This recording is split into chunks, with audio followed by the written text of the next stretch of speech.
Lupita, muchas gracias. Bienvenida a este espacio donde Gina recomienda. Gracias por estar aquí, por aceptar la invitación y por compartir con la audiencia que Gina Recomienda tiene en Facebook, en Instagram y en YouTube.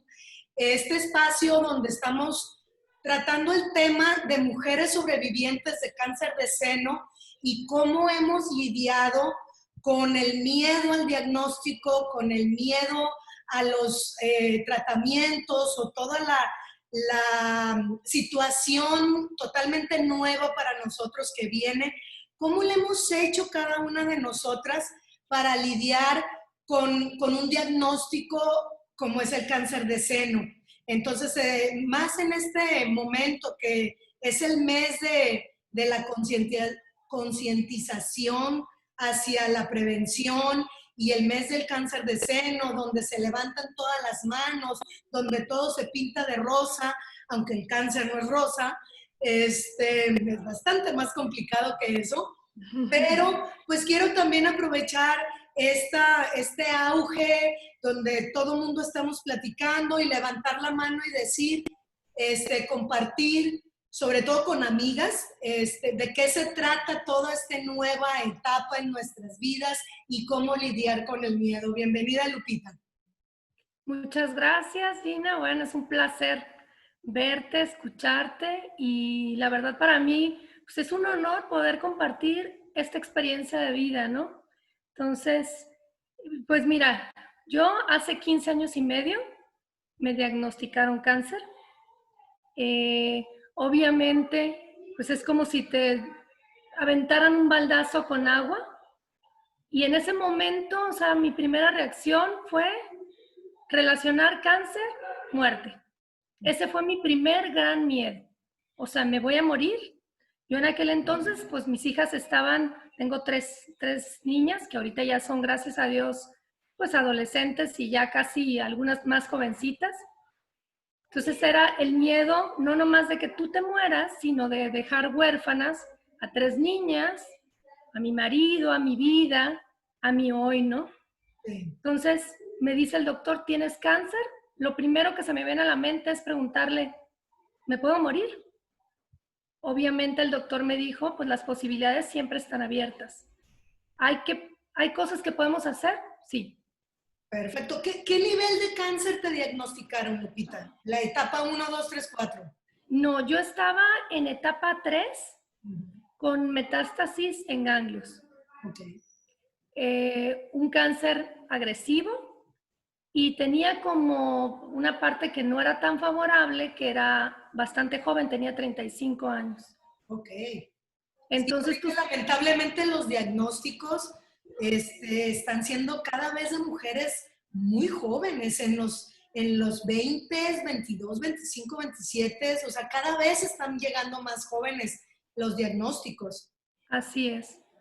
Entonces, una vez que ya el doctor me plantea, o sea, me dice, esta es tu situación, tienes cáncer, estás en esta etapa y este es el camino que vas a recorrer. ¿Qué era? Mastectomía. En mi caso, yo decidí hacerla bilateral porque el pensar en volver a repasar este asunto no me encantaba. Tuve quimioterapias, radiaciones y ya después las posteriores operaciones para reconstrucción. Ok. ¿Y cómo, o sea, te dan el diagnóstico y el miedo a la muerte, el miedo a toda la escena que ya nos platicaste? ¿Cómo lidias con este miedo? ¿Qué hiciste? ¿A quién recurriste? ¿Tuviste a alguien con quien platicar? El cáncer, tú fuiste la primera, ¿había antecedentes en tu familia? Platícanos esa etapa. Fíjate que el cáncer de mama, desgraciadamente en mi familia, pues ha sido un tema recurrente. Mi mamá es mi mamá y 3 hermanas, de las cuales 3 tuvieron cáncer de mama y una cáncer de hígado, y pues ha sido un tema recurrente. Entonces, para mí era un escenario hasta cierto punto conocido, pero la realidad es que hasta que uno no lo vive, no puedes realmente entenderlo. Tú puedes empatizarte con la gente y decir, sí, es que la estás pasando muy mal, sí, es que es muy difícil. Pero realmente hasta que vives las situaciones las puedes realmente comprender o entender. Sí, no hay Entonces, como cuando esa experiencia está en carne propia, ¿no? así es. Yo Entonces salgo también, de ahí, yo fui la tercera hermana diagnosticada, entonces a pesar que era un espacio conocido, pues ahora te toca a ti, ¿no? Lidiar con la enfermedad en carne propia. y además, pues son escenarios diferentes. O sea, cada persona, a pesar de que el cáncer de mama es cáncer de mama, los escenarios varían dependiendo la estadía del cáncer, si hizo metástasis o no, la edad que tienes. Si está en los conductos o en otra parte, claro. Así es. Ujú. Entonces, eso hace la diferencia, pero yo lo primero que hice fue platicar con Ricardo, mi esposo. O sea, ¿qué nos espera aquí? Le dije, tengo miedo a morirme. Y me dijo, vas a estar bien, vas a tener un tiempo difícil, vamos a tener un tiempo como familia difícil, pero vamos a salir adelante. Después me tocó ver a mi mamá. Mi mamá se vino aquí, yo vivo en México hace casi 23 años. Mi En la mamá se Ciudad vino a de México, para acompañarme. aquella audiencia que no es de México, Lupita es de Culiacán, es amiga mía de toda la vida, desde primero de primaria, de los 6 años, y vive en la Ciudad de México. Sí, entonces se viene mi mamá, una vez que le hablo mamá, pues pasó esto, y platicamos las dos. Mi mamá ya había pasado hacía 6 meses el tema del cáncer, o sea, realmente estaba muy reciente. Ok, Y entonces me dice mi mamá, no tengas miedo, vas a salir adelante, vas a estar bien. Obviamente yo con ella yo creo que de las pocas personas con las que me desahogué, yo creo que fue de las pocas veces que lloré y le decía, o sea, no tengo miedo a lo que me va a pasar, tengo miedo a esa parte de desconocimiento, ¿no? A lo que viene, a cómo se siente uno, qué va a pasar, o sea, realmente la incertidumbre, pues, era lo que me provocaba más miedo. claro. Entonces hablo con mi mamá, al hablarlo con ella, pues yo creo que lo haces de cierto modo, es como las ollas express que vas soltando, Sí, la o presión, sea, así vas es. soltando la presión y lo vas empezando a asumir y asimilar, ¿no? Ujú. Entonces, después, pues ya empezamos o sea, la primera quimio, ¿qué me va a pasar? Viene el primer miedo, ¿qué me voy a pasar? ¿Qué me va a sentir?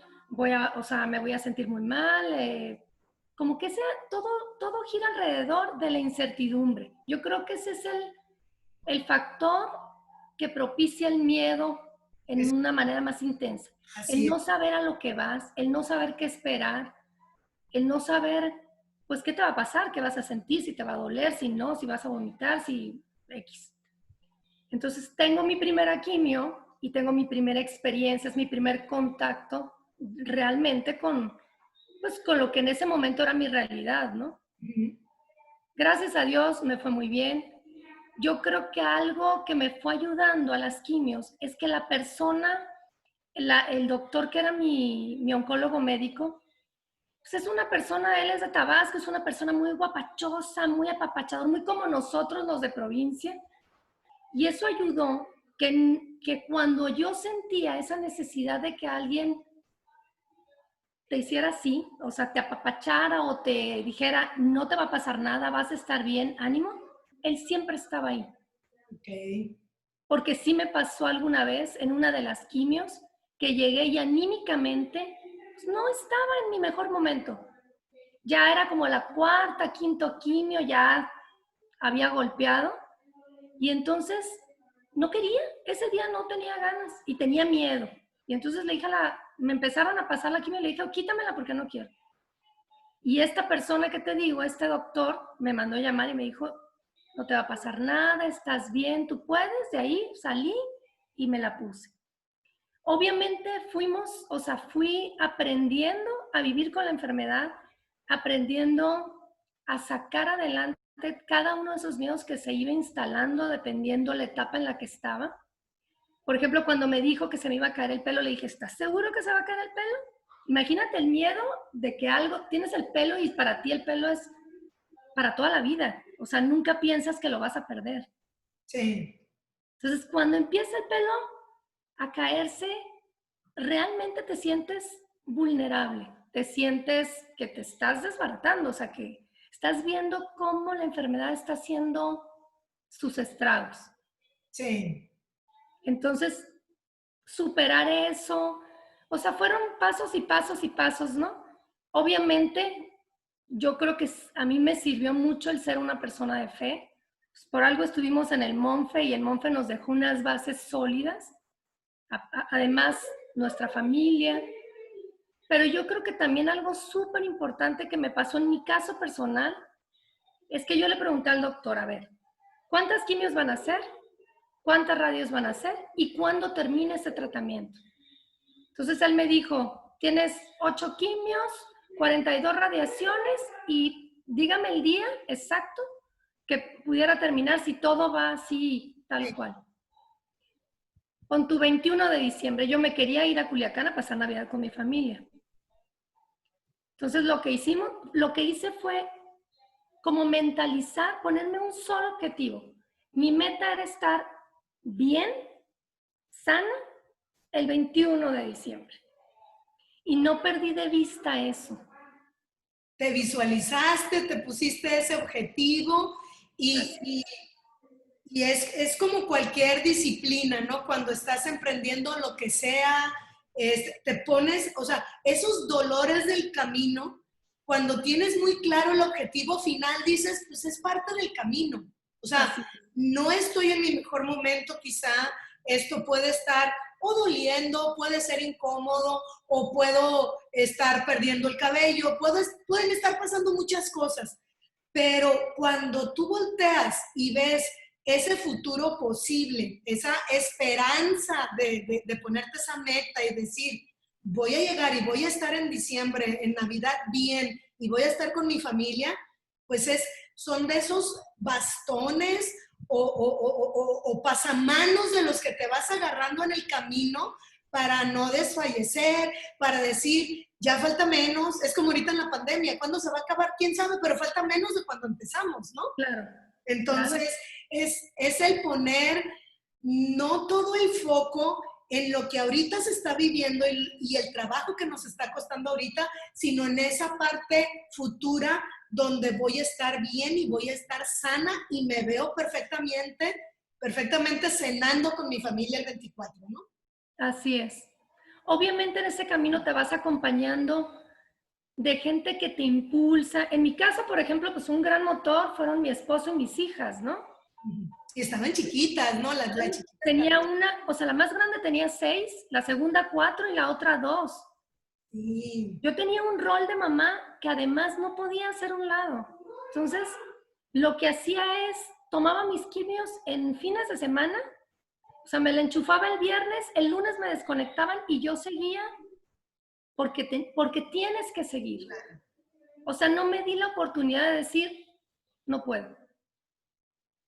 No quiere decir con esto que no haya sido difícil, que no haya, pues, habido momentos en los que me sentía a lo mejor sola o triste. Alguna vez me pasó que en una de las quimios los indicadores tumorales se subieron y realmente sentí, no nomás miedo, sentí pánico. Porque de ir en un caminito que ibas bien, de repente, ¡pum!, se disparan, dices tú, ¿qué pasa? Algo me está sacando de mí. O sea, se suponía que esto iba a funcionar para mejorar, ¿no? Es cuando esperas que las cosas estén mejor y antes de que estén mejor se ponen peor. Claro, pero es como descarrilarte y volverte a encarrilar. Sí. O sea, ¿por qué pasan? No sé, pero son cosas que te dan mucho aprendizaje, ¿no? Totalmente. A contenerte, a sostenerte, a permitir ayudarte, a permitir también sentirte frágil, ¿no? Y pedir ayuda. Sí. Entonces, yo aquí quiero compartir, como ya les decía ahorita, Lupita es mi amiga desde que teníamos 6 años. Convivimos 6 y 3 de la secundaria, 12, y luego ya en prepa yo me fui a una prepa distinta. Pero hasta la fecha seguimos siendo amigas, nos vemos mínimo cada diciembre que tenemos reuniones de las del colegio. Y recuerdo que tú fuiste la primera amiga cercana, el primer caso cercano que yo tuve mucho antes de que mis hermanas empezaran, que hubo un cáncer de seno y sobre todo en una persona tan joven, ¿no? Recuerdo cuando, no sé si cuando esa reunión de diciembre que llegaste con el pelo chiquititito, creo que acababas de terminar el tratamiento. Sí. No sé si fue esa meta, ese diciembre cuando te pusiste la meta, sí, ¿verdad? Porque sí estabas, sí te veías frágil, el pelo estaba chiquititito, y ¿sí me escuchas, Lupita? Te veo congelada un poquito. Perdón, pero se me salió el... Sí, pero ya estamos bien, ¿no? Sí. Y cuando a mí me diagnostican, me hacen la primera operación, igual necesito una segunda con una doble mastectomía, me dejaron mi piel, me vaciaron las glándulas y me dejaron la piel. Yo lo primero que hago, yo nunca en mi vida me habían operado. Me operan, la primera operación fue ambulatoria, la libré bien. Por primera vez me anestesiaron completa. Por primera vez estuve en una sala preoperatoria, en una sala postoperatoria y ya me fui a mi casa. Pero la segunda operación, esa sí venía con 6 horas de estimación de los doctores, iban a entrar 2 doctores, el oncólogo, luego el cirujano plástico, iba a pasar 3 noches en el hospital, o sea, ya eran palabras mayores. Yo al principio no tuve tanto miedo porque igual yo acababa de pasar, no tan reciente como tú, pero un cáncer con mis 2 hermanas y había visto casos de éxito muy cercanos. Entonces yo dije, pues a mí también me va a ir muy bien. Pero vienen esas cosas que nunca has vivido. O sea, yo ya había vivido, yo ya tenía mucha información de la enfermedad, de qué es, de qué se trata, cuándo hay quimios, cuándo no, por qué las radiaciones, por qué muchas cosas. Pero pues yo nunca había vivido una operación, ¿sí? Mucho menos una operación de 6 horas. Entonces recuerdo que te hablé por teléfono y estuvimos, no sé si 1 o 2 horas hablando. Y yo te agradezco enormemente 2 cosas que no te dicen los doctores. Los doctores no te dicen muchas cosas. Hasta yo creo que es una estrategia del sector salud para que te animes a hacerte los tratamientos que tu cuerpo necesita en ese momento. Pero tú me dijiste 2 cosas que no se me olvidan y estoy muy agradecida porque realmente me sirvieron a visualizar lo que venía y a que no fuera tan choqueante, ¿no? Una fue Gina, con una doble mastectomía, llévate una pomada grande de árnica porque te vas a contracturar la espalda. O sea, es tanta la inmovilidad que tienes y los vendajes tan apretados y la posición tan única que te vas a contracturar. Llévate el árnica y desde la primera noche que te estén poniendo en la espalda unas 2, 3 veces al día. Me salvó, Lupita, porque realmente si con la pomada tuve esas contracturas, no quiero imaginarme lo que hubiera pasado sin ella, ¿no? Entonces, ya esa información te da, aunque estás en una etapa de susto, te pone en un punto donde te acerca a lo que viene y el impacto no es tan súbito, ¿no? Y la segunda fue esta, Gina, vete acostumbrando a que te tienen que ayudar a ir al baño y a limpiarte la coliflor. O sea, no hay de otra. Las manitas de Barney están en una postura donde no se pueden mover mucho, no alcanzas a asearte, entonces, pues te tienen que ayudar. Entonces, yo tuve, creo que un par de días o 3 en prepararme, comprar mi árnica y todo, y en visualizarme que, pues ni modo, así iba a pasar. Y compré todo el kit de toallitas y guantes, todo lo que ahorita compramos para la pandemia, yo lo compré para los momentos postoperatorios. y ni modo, vienen cosas que nunca hemos vivido, que creo que todos los seres humanos, de una manera o de otra, con enfermedad o con otras situaciones difíciles, pues pasamos por momentos que no son fáciles, ¿no? Pero el tener a alguien cerca, con quien rebotar, con quien recargarte, con quien decir, híjole, es que tengo mucho miedo y no sé qué viene, y que te den tips, que te acompañen, que te ayuden con lo que vienen, que te digan cómo te pueden facilitar el proceso, eso ayuda muchísimo. Yo siempre insisto, cada mujer diagnosticada levante la mano porque no está sola. O sea, yo no sé si a ti te ha pasado, Lupita, pero a mí me ha pasado que amigas mías me han llamado, me dicen, oye, fíjate que tengo una amiga que no conoces y la acaban de diagnosticar, ¿le puedo dar tu número? Claro que sí, con mucho gusto. Sí, claro. Porque es totalmente desconocido lo que viene, de qué se trata, les das esperanza. Y yo siempre digo, la información da certeza. Y eso disminuye el miedo. Totalmente. Mientras más Porque conoces... no te estás imaginando tantas cosas. Así es, ¿sí? así es. Ya nosotros tuvimos la fortuna que el oncólogo de mi primera hermana explicó como en una consulta como de 2 horas con peras y manzanas qué era, por qué sucedía el cáncer, por qué de seno, por qué había que tratarlo más rápido, más lento, por qué la quimio primero y no la operación en el caso de mi hermana, ¿no? Porque hay otras donde verdaderamente el caso hay que operar primero y hacer otros procedimientos en orden diferente. Cada caso es diferente. Pero el hecho que te den tanta información da mucha certeza, mucha certeza, te ayuda mucho. Entonces, sí, es bien importante no acercarnos a San Google, al doctor Google, sino a personas que lo vivieron, aunque cada caso es diferente. En este caso, por ejemplo, tu primer contacto con tu mamá, que lo acababa de vivir y te dice, vas a estar bien. O en el caso de otras personas que yo, por ejemplo, acerqué a mi hermana con la mamá de una amiga, con otra persona que ya lo habían vivido, que nos dieron los contactos de unas clínicas, te van acercando y te van tranquilizando cuando estás en ese momento colgada en la lámpara, ¿no? Claro. Entonces, no sé si a ti te ha pasado que has también tomado de la mano a personas que han venido detrás de ti. Fíjate que obviamente el cáncer tiene, para mí tuvo una función, ¿no? Que es hacerte todavía una persona más sensible, encontrar como ese sentido de vida, esa búsqueda que todos como seres humanos tenemos, pero que necesitamos como encauzarnos, ¿no? Sí. A raíz de esto, obviamente primero tuve que trabajar en mí. Claro. O sea, en quitarme la sensación de que el cáncer estaba conmigo. O sea, yo lo sentía como que era mi compañero de vida. Como que no lo podía hacer un lado porque si no, en cualquier momento me saltaba el tigre, ¿no?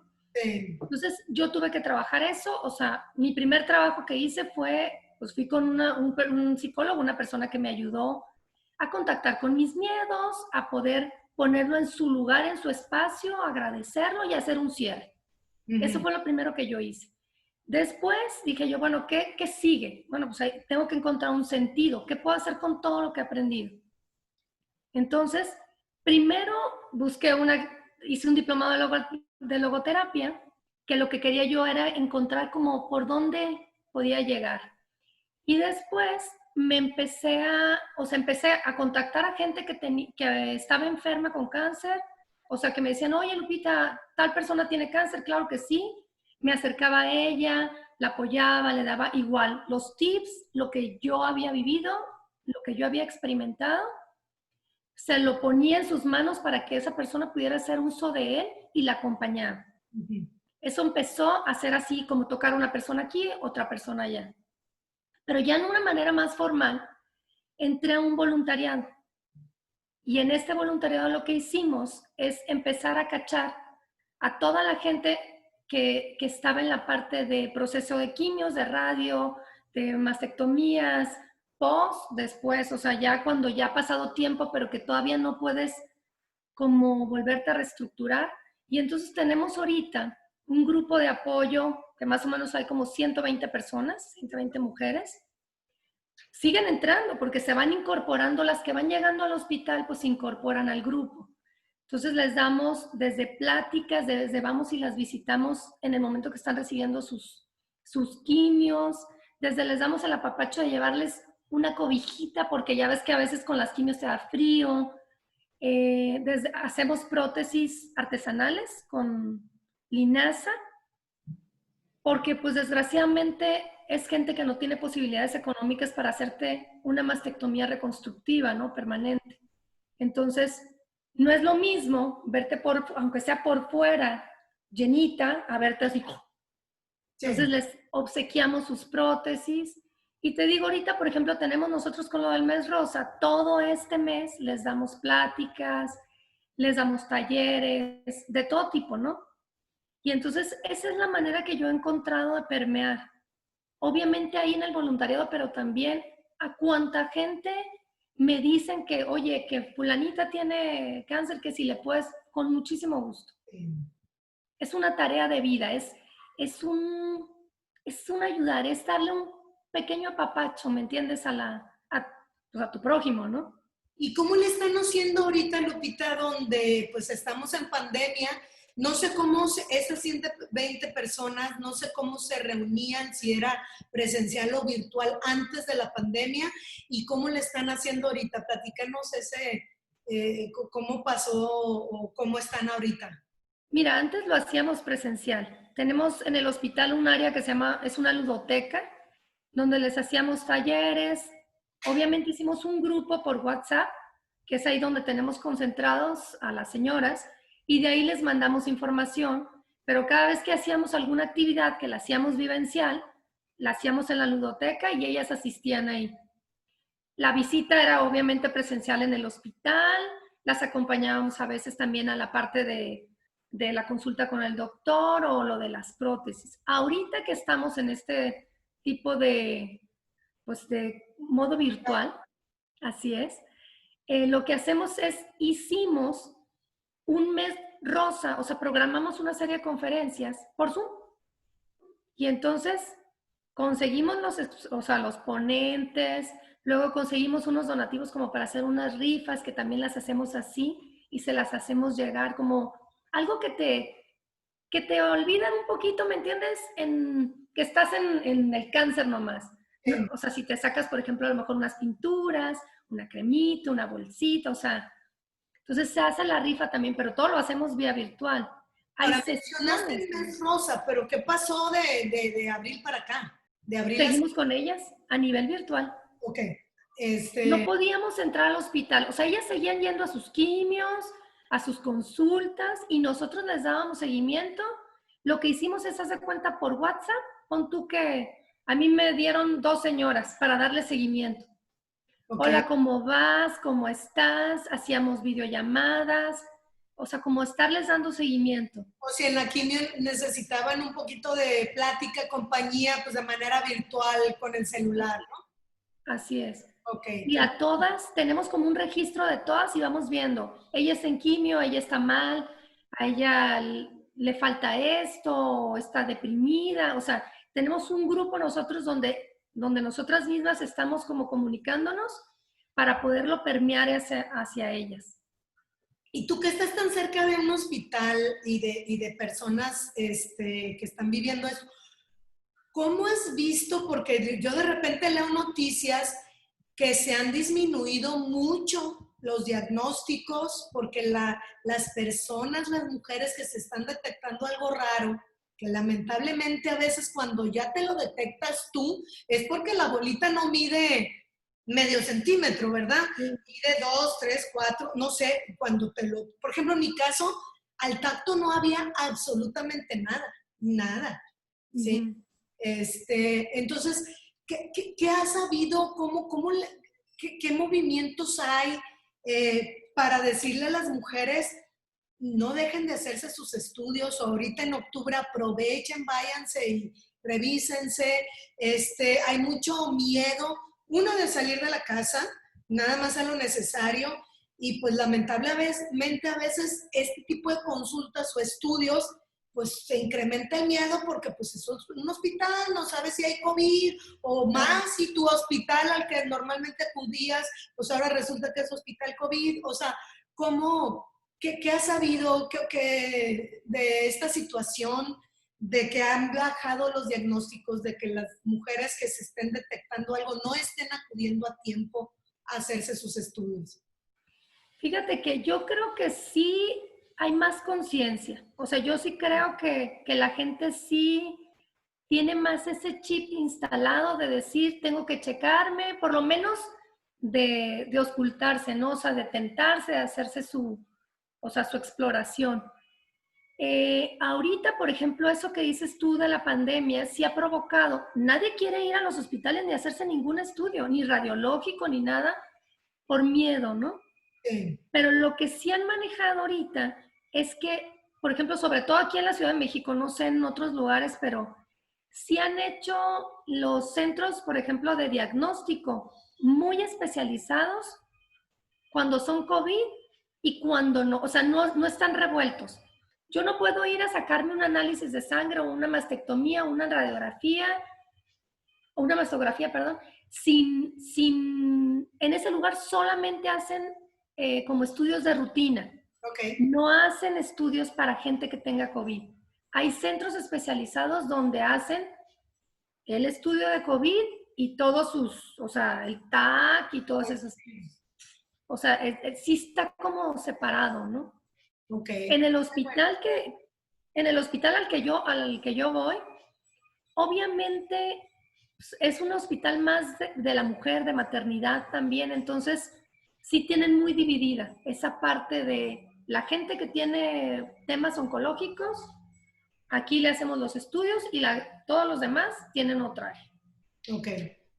Entonces eso les da como más libertad de atreverse a hacerlo. Y Y además yo sí creo que la gente se hace más estudios ahora. Yo sí veo, es o sea, sí veo lo que tú dices. promovido por todos lados, ¿no? O sea, Claro, ya nosotras o en la época de nuestras mamás, pues esa información no había, de así te tienes que explorar, así te tienes que tocar, no dejes pasar cualquier cosa rara que veas, que sientas, acude, revísate una vez al mes, acude a tus estudios al menos una vez al año, si hay antecedentes con tu familia, pues más temprano. Por ejemplo, claro, pues yo inicié, hay no sé, antes se manejaba la información que las mamografías a partir de los 40, pero yo con lo de mis hermanas, pues a partir de los 36, ¿sí? Y gracias a esos estudios, a los 8 años fue cuando me detectan algo que al tacto no había nada, ¿no? claro. Sí, yo lo que sí he visto es que sí ha pasado lo que dices, que gente joven, más joven, empieza con temas de este tipo, ¿no? Eso sí lo he percibido. Pero también he percibido que sí se checan y que sí están más a tiempo los diagnósticos. Ok. Sí, sí, sí, como que hay más, Hay más el hecho sensibilidad, de hay más tener la información. información a la mano y con tantos medios, ya no hay manera que no te enteres que hay que explorar, ¿no? Que hay Así es. que estar pendientes y que este es un padecimiento que lamentablemente es una de las principales causas de cáncer en la mujer, o de padecimientos cuando ya se complican. Entonces sí hay que estar más atentos.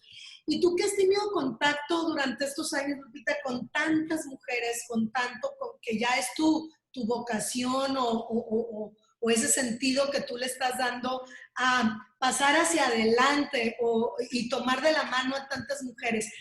¿Qué es lo que, si pudiéramos resumir o hacer un resumen general, qué es lo que funciona, lo que más funciona o lo que tú has visto que mejor funciona en las mujeres para lidiar con el miedo al diagnóstico y a los tratamientos? Si pudiéramos así enumerarlo, ¿no? Que tú lo viste en ti y obviamente lo estás viendo que funciona en muchas otras mujeres. Híjole, mira, yo creo que lo primero es, o sea, hacerte consciente de la enfermedad. Lo segundo es dejarte apoyar por la gente que está a tu alrededor. A veces nos encerramos en la enfermedad. Tercero, yo creo que no hacerla tu punto, tu centro de vida, porque entonces le das todo el peso a la enfermedad, sino más bien pensar, este es un momento que estoy viviendo y que tiene que pasar. Okay.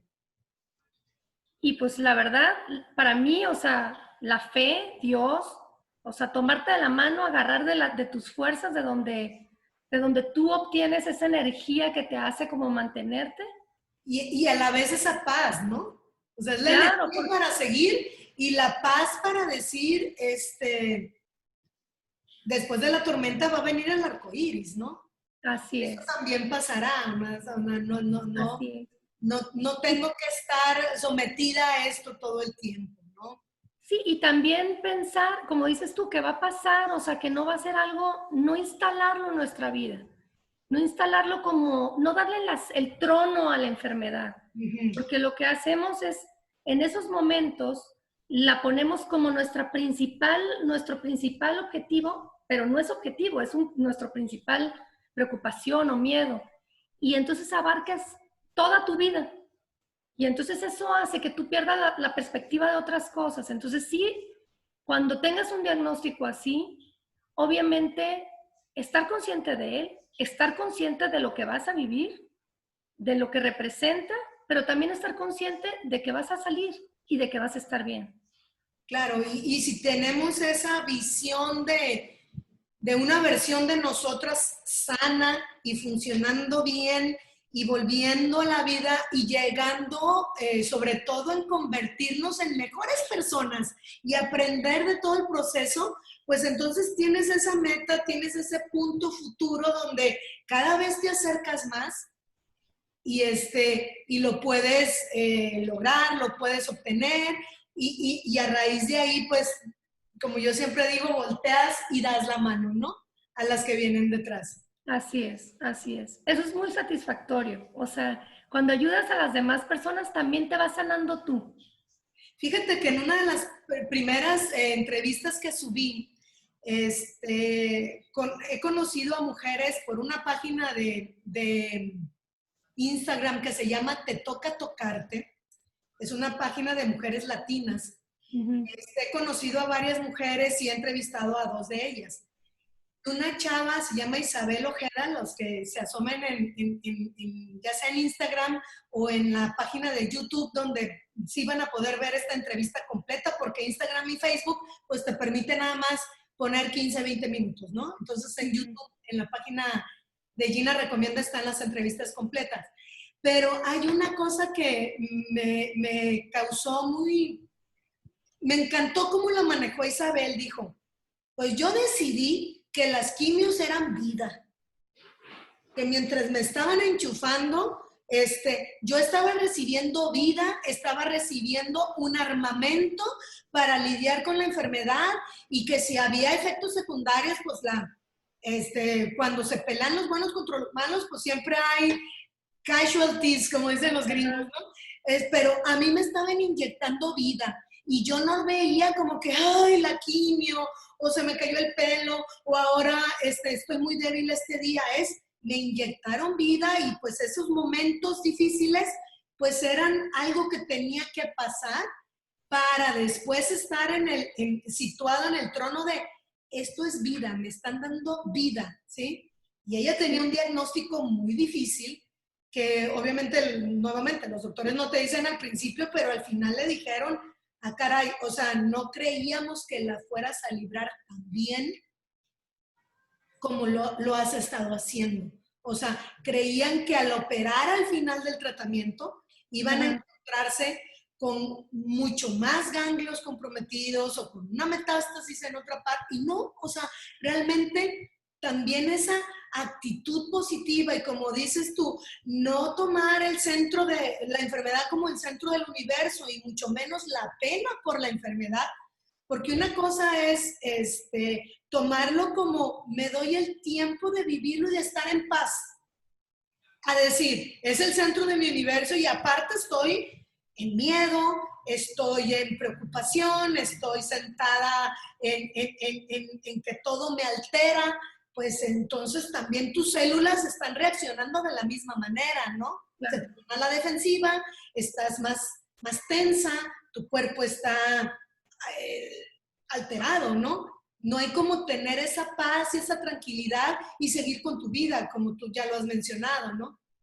Sí, sí, de hecho, eso que dices esta persona decía que al entrar la quimio, decía que le entraba vida, yo lo que hacía es, haz de cuenta que visualizaba la quimio, o sea, el líquido ese rojo que huele esa resistencia quemada, lo visualizaba como una luz que iba entrando y que iba, haz de cuenta como llevándose todas las células malas y dejando todo, ¿me entiendes?, en bienestar, o sea, eso lo hacía aún en ese tiempo cuando todavía no había experimentado, me metí, ya sabes, a cursos de cómo manejar energía para tu bienestar, o sea, vas tocando puntos que te van ayudando a hacerte más fuerte, o Claro. sea, a encontrar, ¿me entiendes?, de herramientas también, o sea, de dónde echar mano.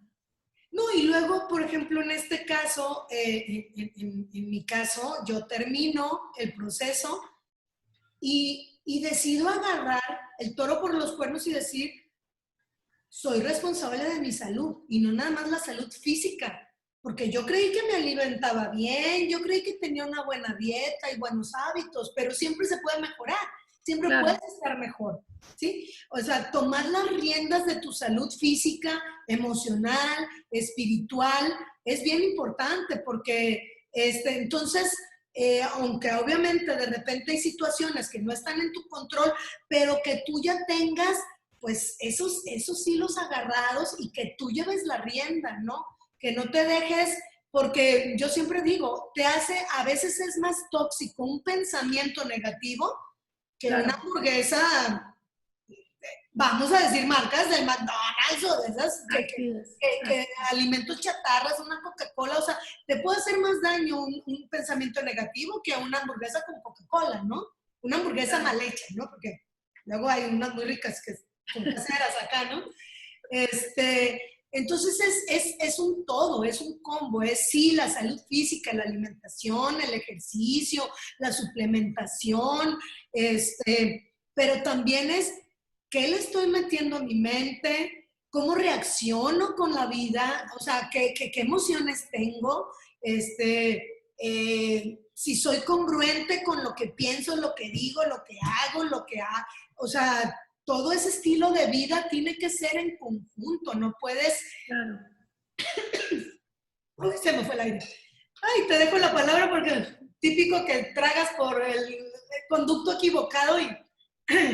Y yo lo que les digo también es que la motivación tiene que iniciar en ti, porque hay gente que dice, es que yo, o sea, mi esposo, mis hijos, si uno mismo, o sea, si tú mismo no eres tu propio motor, difícilmente te vas a mover. O sea, tienes que trabajar en ti, en estar en ese equilibrio que dices tú, emocional, físico, espiritual, para poder, o sea, tener un conjunto lleno y entonces sí poder avanzar, ¿no?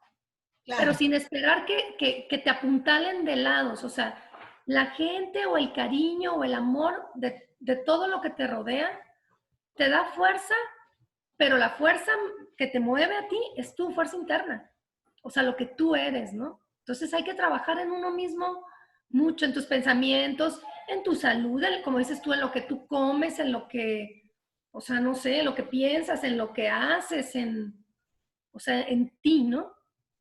así es, y pues al final es convertirnos en mejor personas con los aprendizajes de vida, porque Así es.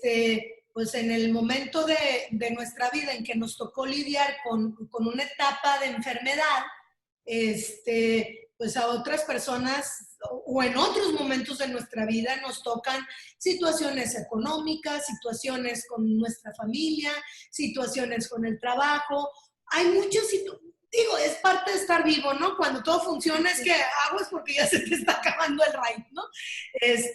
Pero la vida, pues, es un aprendizaje constante y tenemos que, como dices tú, encontrar ese motor interno, esa fuerza interna y ese enfoque de cómo podemos estar en un lugar mejor. Así cómo es. atendernos a nosotros, o sea, no dar toda nuestra vida, ni toda nuestra salud, dejarlas en manos de otras, ni nuestras emociones que dependan de lo que otros hagan o no hagan, porque olvídate, vamos a vivir decepcionados, ¿no? Infelices, infelices. Infelices porque el otro no hizo lo que tú querías que hiciera. Entonces, ni tampoco esperar que un doctor y unas medicinas hagan todo la chamba por ti. Así es. Entonces, pues bueno. Ay, Lupita, pues qué alegría. Te doy las gracias nuevamente No, un gusto. por aceptar la invitación, por compartir con la audiencia. Ojalá la puedas compartir con tu equipo, tu grupo también. Claro que sí. Muchas veces no son muchas cosas nuevas bajo el sol, pero estarnoslas recordando y compartirlo. Y es como cuando lees un libro, ¿no?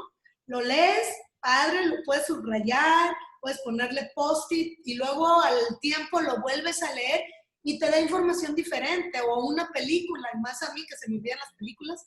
Yo era la típica que rentaba película en el Blockbuster que ya había visto y no me acordaba que lo había visto, ¿no? Pero, Sí. pero eso quiere decir que te vuelves a emocionar, te vuelves a interesar, te trae información nueva. Hasta le das un enfoque diferente porque a veces estás en otra etapa. Así es. Entonces, y cada vez llega esa información con un nuevo sentido a tu vida, ¿no? Pues te Así es. agradezco, Lupita. Espero No, que, muchas gracias a no ti. sé qué va a pasar en diciembre con nuestra reunión, pero ojalá que aunque sea de lejitos en un jardín con micrófono, que ahora Así es. vamos a aturdir con las voces de todas, podamos vernos aunque sea de lejitos. Con el favor de Dios, por ahí andaremos. Y aquí estamos, Lupita. Muchísimas Muchas gracias gracias. y estamos en contacto.